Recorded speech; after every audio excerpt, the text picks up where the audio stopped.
حضرت امام شافعی فرماتے ہیں میرے علاقے کا ایک نوجوان تھا، عالم فاضل نہیں تھا پر نیک بڑا تھا، میرے ساتھ حج کرنے آ گیا اور مجھے وہاں جا کے پتا چلا وہ بھی آیا ہوا ہے۔ فرماتے ہیں وہ حج میں بڑی کوشش کرتا اس سے ملنے کی، تو کہتا حضور کیا حج میں باتیں کرنی، رب رب نہ کریں۔ فرماتے ہیں موقع ہی نہ دیتا، جوان تھا بڑا پرہیزگار۔ فرماتے ہیں وہ جب بھی دعا کے لیے ہاتھ اٹھاتا تو کہتا یا اللہ مجھے قبر میں بھی نماز کی اور قرآن کی توفیق دینا۔ ایک دن نہ وہ حتیم کے پاس بیٹھ کے قرآن پاک پڑھ رہا تھا، میں 2-3 دفعہ گزرا تو پڑھ ہی رہا تھا، میں نے کہا آج قابو آ گیا ہے۔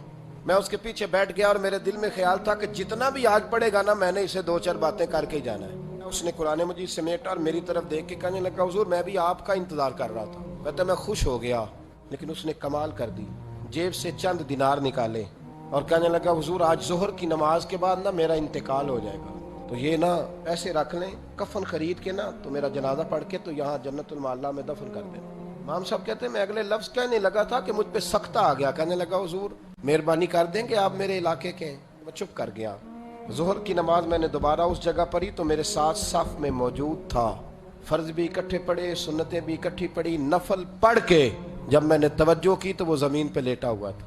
آپ فرماتے ہیں میں نے غسل دیا، کفن دیا، دفن کر دیا۔ کئی سالوں کے بعد میں دوبارہ آیا، اسی جنت المعلا میں مجھے ایک اور جنازہ پڑھنے کا موقع ملا۔ میرے دل میں ہمیشہ خیال آتا تھا کہ وہ تو کہتا تھا یا اللہ قبر میں بھی قرآن کی توفیق دینا، تو یا اللہ مجھے دکھا وہاں پڑھتا ہے کہ نہیں پڑھتا۔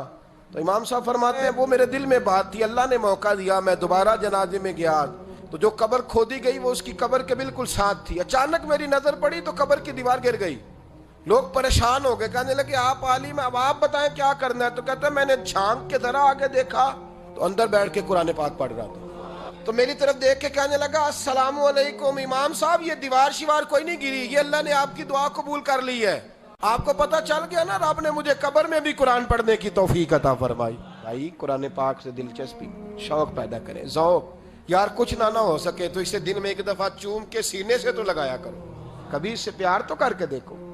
یہ اللہ کی کتاب ہے اور اس کا ایک ایک حرف وہ ہے جس کی تشریح مدینے کے چاند نے بیان فرمائی۔